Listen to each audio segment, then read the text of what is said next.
Welcome to the Consulting Success Podcast. I'm your host, Michael Zapersky. In this podcast, we'll dive deep into the world of elite consultants, where you'll learn the strategies, tactics, and mindset to grow a highly profitable and successful consulting business. Hey, it's Michael Zapersky, and today I'm very excited to have Mark Hunter joining us. Mark, welcome. Hey, thank you so much. Thanks for allowing me to be on the show. So today you're recognized as one of the top sales minds in the world. You've consulted and trained companies like Sony, Heineken, Novartis, Mattel, BP, Coca-Cola, many others. But you started your career at Pillsbury as a sales rep back in 1979 before going on to spend about, 12 years at Kraft and then about half of that at ConAgra. Is that correct?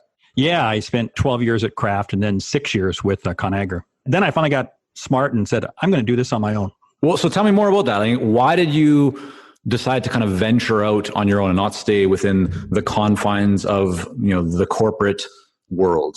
Well, the corporate world was giving me a great ride. I mean, believe me, it was a wonderful ride. But I was afraid of growing old and stagnant. I'd seen too many people get past a certain point in their career and they just waste away. I did not want to do that. I wanted to be continuously learning, continuously growing. So I literally walked out on my job. I literally walked out and said, I'm going to go do this. That was 21 years ago this fall. All right. So you walk out, you venture out into the kind of the zone of the unknown. How did you go about getting your first client? Well, how I went was I just really worked, boy, this is going to date me, the Rolodex. No, it's just picking up the phone and calling people. And believe me, it was ugly at first because it took me 3-4 months to really kind of begin to get traction. And I finally got one client and I was doing exclusively consulting initially. And it was just one consulting project after another. And I really just became kind of a body for hire, which is fine. Early on, I'm taking anything and everything just to kind of put food on the table. And then you slowly create your expertise, create your niche, and get to scale.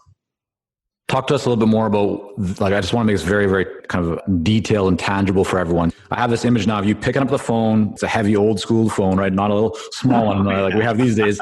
But what are you saying to people? Because you're calling from what it sounds like people you don't have any kind of relationship with, or maybe you had a strategy. Just kind of take us through, what do those phone calls look like? What were you saying? The initial calls were really to people who I knew. These are people who I used to work with in various corporate roles and so forth, and just letting them know I really didn't know what I was pitching. I really didn't. It was just picking up the phone and calling it and having a conversation and trying to let them share with me some sort of a need. And that was something I found out very early. Never try to go in and sell a solution until you really understand what the need is. And so initially, I just sat there and listened. And I remember I had one person who I called, and she didn't have anything for me, but she referred me to somebody else who I knew, and got on the phone with him, and he had a tremendous need in his company. And I was able to come in and fill that need. That was how I initially created my consulting business. Now, the downside on that is you wind up kind of taking any need out there. So it took me a few years to really kind of hone in, get very, very tight on just sales and very specifically B2B, and then very specifically from that prospecting. You kind of really begin to tighten your niche. That's one of the key lessons I took too long to learn. I was, doing too many different things to too many different people. Now, what do you say to people who look at that and, they might not be in the sales world themselves, but if we just use kind of the analogy or the idea of sales, they say, well, you're now the guy that's known for prospecting, but what about all that potential business that you could be landing if you were just a bit broader and you were taking, other types of sales related engagements and projects?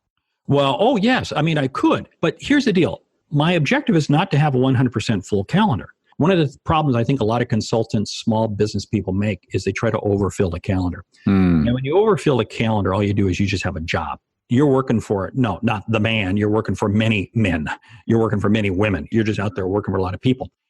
As a result, you never have really time to work on your business because all you're doing is working in your business. And so by scaling, in other words, by getting very tight, very specific, I'm able to increase my fees. I'm able to charge significantly more. And people began seeking me out. And now most of my business comes in by way of people seeking out me. Now, I'm still out there prospecting. It's not, full disclosure, it's not true cold prospecting, but it's connecting with somebody because I hear something. So let's talk, let's have a conversation. And I'm guessing there's a lot of follow-up as part of those prospecting efforts. Oh, tremendous. And again, this is one of the problems that I think people make is that I was on the phone this morning with a gentleman in the East Coast. He was sharing with me what his goals were and how he was doing. And I said, how are you doing on follow-up? And I said, that's probably the piece see, what happens is too many people just try to have this initial conversation. Mm-hmm. And no, you got to keep coming and coming and coming. And you have to be bringing new value with each communication. I have got some very significant 6-figure clients that I probably reached out to 20, 30 times. I mean, we dialogue 20, 30 times, but before ultimately engaging. And of course, that's after they said yes to you right away on the first outreach. Yeah, right. Yeah. They hung up the phone. No. They would say, yes, let's have a conversation, but it doesn't go anywhere. What if they said no? What if you reach out to someone, you really believe they're an ideal client, and they're like, no, I think we're okay right now. What do you do in that situation? That's fine with me. I've got no problem with that. I've got several clients right now who I know I could do very significant consulting work with, and I will. But due to issues going on in the economy right now in their particular industries, they just can't bring me in. And they said, no. But it's okay. I'm going to keep dancing with them. Keep dancing with people. And there's 3 things. I'm going to give your listeners 3 quick tips that you can do to keep people engaged. First of all, you have to remember that consulting has a very high margin. I mean, cost of goods sold, nil. I routinely will send books, no, not books I write, other books to potential clients. Hey, I just read this book, great book on leadership, great book on business process, great book here, and I'll send it to them. And, you think about this. If you want to do consulting, you're known as a thought leader. If you have a small business, you want to be known as an expert. Here you are sharing expertise. So that's one technique. Another technique I love to do is I'll see an article. In fact, I saw one today. There was an article I saw, and I forwarded it to a couple of different, very close-in prospects. Hey, saw this, thought it'd be of interest to you. That's technique number 2. Third technique, and I love doing this, is I might have one conversation. We'll say you and I talk and you share with me one piece of information. I'll call you back up and, okay, you don't answer the phone. I get your voicemail. Hey, Michael, you shared with me this, and you say exactly what. I'd like to get some more input on that. I'd like to understand that better. Well, you hear somebody repeat back to you exactly what you shared with them, you're going to pick up the phone and call them. Now, maybe you won't pick up the phone and call them, but you're going to be pretty impressed. And how soon do you do that after you've had, so let's say you've had that initial conversation, they share some things that are going on, but ultimately decide not to move forward, specifically with that third kind of idea of calling them back, leaving that voicemail. When do you do that? Is it a week later, a month later, a year later? I might do that a couple days later. Okay. Speed sells. You want to move quickly. If somebody has an itch, it needs to be scratched now. Don't wait for 3 months to scratch their back because they're going to say you're stalking me. So I cringe at the number of deals that I lost early on because I don't want to interrupt them. Move. If you truly believe that you can help somebody, you owe it to them. It's your responsibility to have that conversation with them. They may not know it. They may not be expecting it, but you can help them. The analogy I like to use is if you were sitting at home and you looked out your window and we'll say some neighbors just moved in across the street. You don't know them. And you looked across the street and you saw their house was on fire. Oh, I don't know them. I don't know them very well. Maybe I should get to know them on Facebook, or maybe I should get to know them on LinkedIn. Maybe I should talk to some other people. We'll arrange coffee. No, you would get over there and help make sure they're out of the house. Except if you're in Seattle where you started and it's probably going to rain in like 30 minutes anyway. So the fire will be out. Man, that's cold. Boy, for somebody from beautiful Vancouver, yeah, you're right. That's what I'm saying, because we have the same climate. Yeah, but you know what? It's only a drizzle in Seattle. It never really rains. There we go. No, but I think that's such an important point. And one of your books, High Profit Prospecting, right? It's all about prospecting. And what you're sharing, there's 3 just very, very important ideas. But consultants do struggle with this. And so what I'd love to have is maybe if you could share, Mark, 2 to 3 other pieces of like very tangible advice that you believe are best practices for consultants who want to build a more thriving pipeline. Yes. First of all, make it simple. Make it simple. One of the things that we tend to do is, and I'm speaking we in terms of the consulting, we overcomplicate things. We can screw up a 2-car funeral better than anybody. So what I want to do is I want to make it absolutely simple for you to do business with me. The proposals I send, very, very simple. They're not more than a couple pages. That's it. That's it. My whole objective is I just want to engage with you. Once I begin engaging with you, I will be able to scale from there. Now, this means that you have to keep kind of parameters as to what you say you're going to do, but it's amazing how you can scale. And you have to always view the prospects as, why am I engaged with this prospect? What's the outcome I can help them with? And what's that piece of proprietary information? I have a CEO of a company who I've only done a little bit of business with, but he routinely will call me and ask for my opinion on very, very proprietary information to the company. Mm-hmm. Now, why is he doing that? Because he trusts me. Now, we haven't figured out the right mix for me to come in yet. And I'm okay with that. I've thrown out a couple ideas. He has thrown out a couple ideas. And like I said, we've done a little bit of work, but again, I'm playing the long game. Here's one of the challenges that I think people have is we get desperate because it's the only option I've got. Right. Kind of wait too late, work on a project, right, deliver, then all of a sudden finish that up and go, okay, where's my next piece of business from? And have to start it from scratch. Yeah. And this is the problem with taking on major projects. And again, this was a lesson that I learned the hard way. Early on in my consulting days, I really became nothing more than CEO or VP of sales for hire. Mm-hmm. One client was 80, 90% of my business, and I did this 3 different times. Mm-hmm. Well, guess what? I never had the ability to really scale my business. So what should people do that are listening to this if they want to grow that thriving pipeline? They want to have more opportunities. They don't want to have to rely on, just 1 or 2 clients and have kind of all of their eggs in one basket. Offer like 2 or 3 very specific, tangible best practices when it comes to prospecting. Yeah, take and identify just 10 prospects that you want to go after. Just 10. Don't try to spray the world with everything. Okay, so they have 10 in mind. What do they do after that? You got 10 in mind. And what you're going to do is you're going to set yourself up and you're going to be reaching out to them on every other week basis. Now, what I'm saying, this is probably a mid-sized company. Well, maybe it's a smaller company, but you're reaching the owner, you're reaching the senior person. Here's a technique that I love doing. I love emailing those people on Saturday mornings at 6:15 in the morning. And here's why. I've only had one person ever push back. And I'm not pitching them at 6:15, selling them. No. What I'm saying is that, hey, just saw this. Here's some interesting thoughts. Here's some interesting ideas. Because it's amazing. The owner of a small business, medium-sized business, whatever, they don't stop working on the weekends. Mm-hmm. The weekends is when they're working on the business, not in the business. So as a result, I can send it to them. Now they're suddenly viewing me as a peer, and I get a very high response rate back. They'll pop me back a note at, 8:30 or 9. Hey, thanks so much. Saw this. It's great. Very much appreciate it. And then what I'll do is I'll make sure to respond back to them an hour or so later. I don't wait till Monday, because if I wait till Monday, then it's like, oh, you're just a slimy consultant or vendor, something like that. Because I'm letting them know that I'm working too. So that is technique number 1. And you said that's every second week or every other week? I might, yeah. And there's no rhyme or reason to it. It's just, and again, you can always find things, whether it be from WSJ.com, BusinessInsider.com, Mm-hmm. Bloomberg.com, whatever your industry website is, there's always something that you can, hey, saw this is very interesting, send it to them. So that is one technique. Another technique I love doing is Friday afternoon phone calls. And again, you're saying, well, no, this is amazing. Many times what happens is they'll have an assistant or something like that who may answer the phone. Like they're blown away that you're not out golfing, you're not mowing the lawn, you're working, you're thinking of them. So again, I love those Friday afternoons. The other thing I love to do is I love to play matchmaker. And this is so key. In fact, I just did this the other day. There was an individual who I'm really hoping to do some business with, just a sharp individual.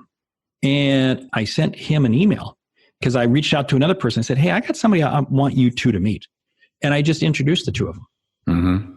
And it's amazing the respect I get from people for doing that.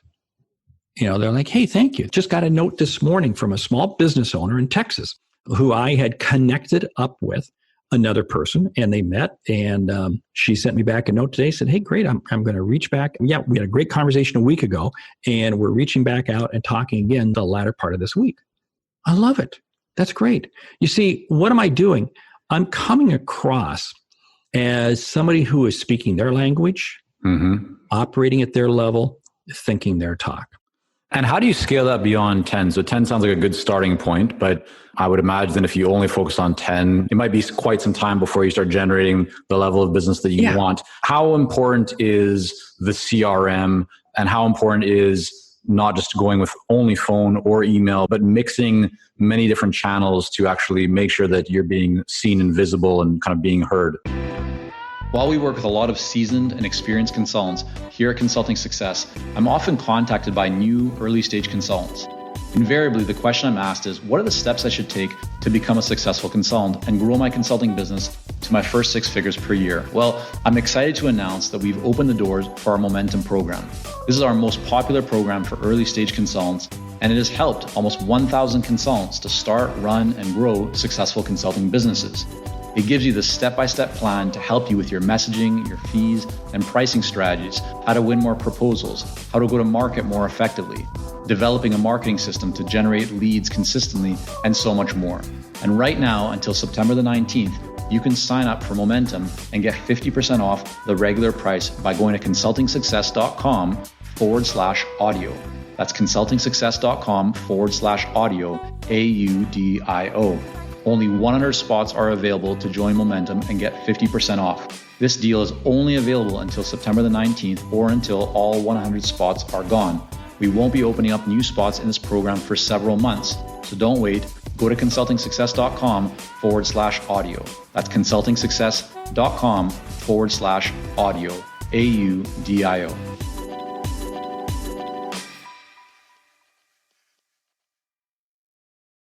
Yes, this is the thing that you bring up a good point. Your reputation arrives before you do. Before anybody engages with you, just like you. You went out and looked at my social media. You were out on LinkedIn looking at my profile.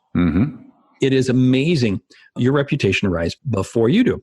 So I will routinely post on LinkedIn. In fact, it's interesting. The article I forwarded to 2 different individuals, because many times when you see an article, you can forward it to multiple people. I also pushed out to LinkedIn. And it was an article on how Richard Branson thinks big. When he comes up with a goal, he has no idea how he's going to achieve it, but he has a goal. I'm not routinely, this may be a couple times a week. It takes all of 2 minutes. It's something I forwarded to somebody, then I pushed out to LinkedIn, I pushed out to Twitter. And it allows people to begin seeing, who is this person? Who is this person? Now, here's downfall, boom, boom, sound the alarm on social media. You can't take clicks and likes to the bank. You can't. I don't know where you bank, but my bank only takes money, period.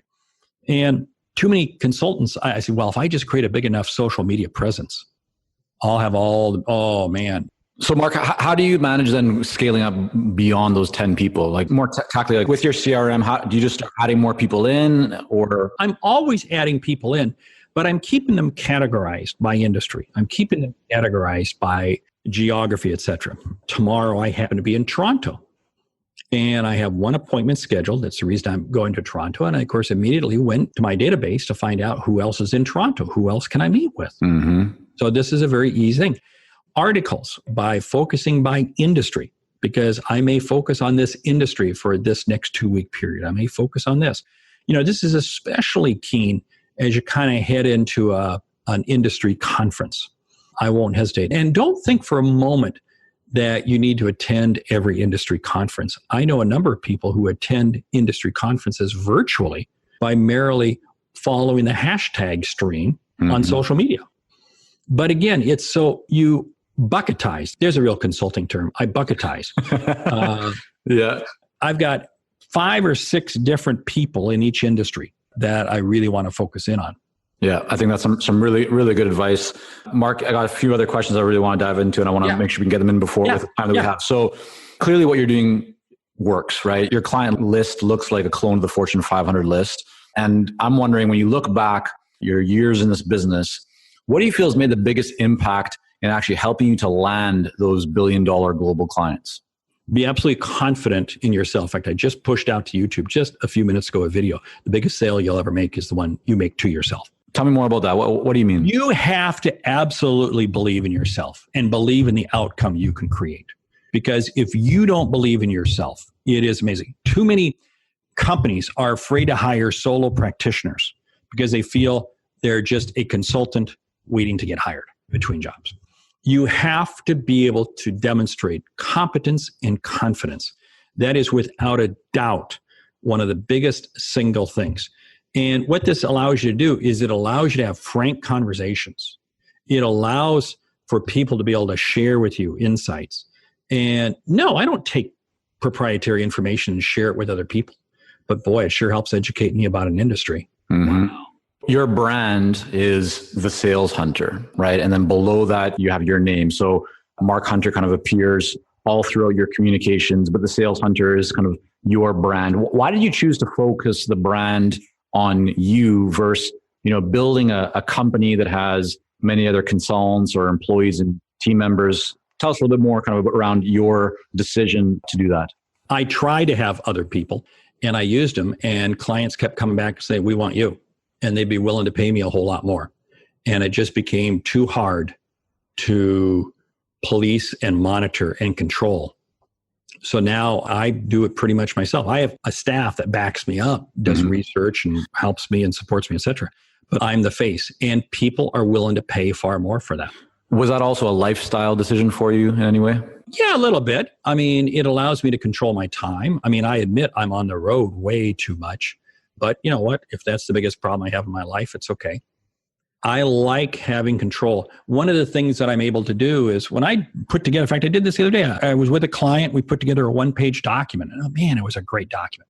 Well, guess what? I came back and I gave it to one of my staff people, and she's now outsourcing it. And we're going to put it into a bunch of infographics. Mm-hmm. It's amazing. One of the things you have to do is you have to scale your intellectual property. Take all your intellectual property. We all have far too much intellectual property. Well, except for me. I am the village idiot. And replicate it and use it in different formats. It is amazing how we recreate the wheel too often. You're right now, you've built, clearly, again, it's coming together, in a meaningful way. You're working with great clients. You're receiving high fees. But you're also in a market that some people would look at and say, yeah, it's a very crowded marketplace. Like you're playing in the sales space. And so even for others who aren't in the sales space, they might feel, well, yeah, there's many other management consultants, or there's many other consultants in the pharmaceutical industry. What have you found has been most important for you to ensure that you've kind of carved out your niche, that your positioning and your messaging helps to differentiate you so that you are one of the top people that your ideal clients are searching for? Well, the word that comes to the top of the list is integrity. In fact, it's funny. Companies will ask me, hey, can you give me some referrals? And they always come back to me and they say, Mark, we called various references and they all said, you have incredible integrity. So that's without a doubt, because at the end of the day, your name is worth everything. B, it's the ability to have the frank, candid conversation. It's being willing to call the baby ugly. If the baby's ugly, you got to be willing to call the baby ugly. 3, it's the ability to put together insights in a way that becomes memorable. And this sounds a little bit tacky, but we all hear so much information. If we don't hear it in a way that people remember it, it's amazing how it gets lost. And my whole piece that I zero in on is that it's centered all around my personality. And this is why people have said, no, we want you, Mark, because your personality is so engaging, so contagious. And I don't call it contagious. I firmly believe that my objective is to influence and impact people. That's my whole objective, is to influence and impact people. It's just what I do happens to be the medium that I get to use to influence and impact people. When you talk about integrity, which is a very kind of core idea and something that we certainly try and live by every day, can you offer me just an actual example of how you've been able to demonstrate that integrity with clients? Like, was it a specific situation that made someone say, oh yeah, Mark really has integrity? Like, what does that look like? I'm not going to reveal anything. Again, see, I'm not going to reveal anything. There have been 2 different situations where I've walked away from clients. We got into a situation and I said, nope, this is not right. And I walked away, period. There was another time where I was absolutely being compromised. They wanted to compromise me to get basically industry secrets from another company. Mm-hmm. I would not. They went to every possible extent of putting money on the table to try to get me to do it. And I would not do it. Again, at the end of the day, integrity is not something you talk about. Integrity is something you live. 100%, definitely. So on this topic, and I think connected to it, you share the stage, you cross promote, and kind of just in general talk very kindly of your friends Jeb Blunt and Anthony Iannarino, who've also been on this podcast. Great guys, very, very smart. Share your mindset on working with and supporting other experts and consultants who have very similar focuses to yours, because I think for many consultants, they would view people like that in their own industries maybe as a bit of competition and more as friends, or sorry, more than enemies, I should say, than friends. But clearly you view it as friends, not enemies. What's your mindset and belief on that? My mindset is because I see everything as a land of opportunities. It is total abundance, not scarcity. I believe me, Anthony, Jeb, Mike, Weinberg, myself, we share ideas, we share clients. If one of them lands a big deal, believe me, we root for them. We have all had situations where one of us has beat the other person out, but then sure enough, something comes around and somebody else beats somebody else out. It's a long game. And at the end of the day, people get scared. Oh, wow, they're going to steal my content. Hey, you know what? Be thankful your content is good enough that people want to steal. Okay? I mean, think about that. If your content's not being stolen, then you got pretty lousy content. Mm-hmm. So no, I don't want people to steal my content. And I see people doing it occasionally and I call them up but it's always, again, I'm not going to throw anybody under the bus. Don't, because again, it's amazing how you treat one person winds up getting reflected somewhere else. If you're a jerk to somebody over here in the corner and you think you're just a jerk to that person, somehow, somewhere, you're going to wind up being a jerk to somebody else. Mm-hmm. I just don't have time for that. In your business, you've mentioned how you've been able to grow you've mentioned the word scale, right? Higher fees. When you look at everything that you've learned and kind of accumulated and gathered to this point, what do you find that you now focus on the most that within your business has really allowed you to create the greatest impact and scale and growth? Like what's that one kind of, lever that when you pull it, you just know that good things happen and you focus on optimizing and continuing to do it consistently? Well, it's my books. I've got a new book that is coming out next April. I'm really honored to have HarperCollins as publisher. Mm-hmm. So it really is just zero in focusing. In fact, this morning I had a couple of conversations, with my publisher. I would say the ability to have a book published by a major publishing house is worth everything in this. And anybody can self-publish. Believe me, there are more self-published books out there than we can shake a stick at. Sure. But it's being able to have a book published by a major house. I think that is what allows me to be separate and apart from most other people out there. And why is that? I mean, essentially they're putting their logo on it.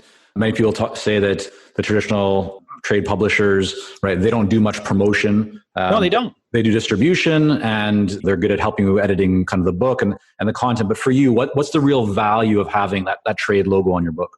The value is twofold. A, they're the ones who edit the book and the editor doesn't work for me. The editor works for them. So believe me, they rip me apart. When you self-publish, the editor, whoever you hire, works for you. They're going to take it with kid gloves. Second, my whole business model is not to make money from the book. Mm-hmm. My business model is to make money because of the book. Mm-hmm. And that's a big difference. I don't care how many thousands of books I might be able to sell and make $5-10 a piece. I could care less. But hey, when I can sign 6-figure deals off my book, you got to sell an awful lot of books to get that. You sure do. So that's the piece. And having them with me, I get foreign rights. It moves you to a different level. Mark, thanks so much for coming on. I want to make sure that people can also learn more about your books and everything that you put out in terms of content and best practices. Where's the best place for them to go? Best place is thesaleshunter.com. That's the website. We'll have that all linked up and also Mark's books in the transcripts. Just go to consultingsuccess.com and you'll find all there. Type in Mark Hunter. Mark, thank you again. Thank you. Great selling. Thank you for joining us on this episode of the Consulting Success Podcast. For more episodes and to subscribe, rate, and leave a review, head on over to iTunes. And if you'd like to develop consistent lead flow and a highly profitable consulting business, learn more about our coaching programs at consultingsuccess.com.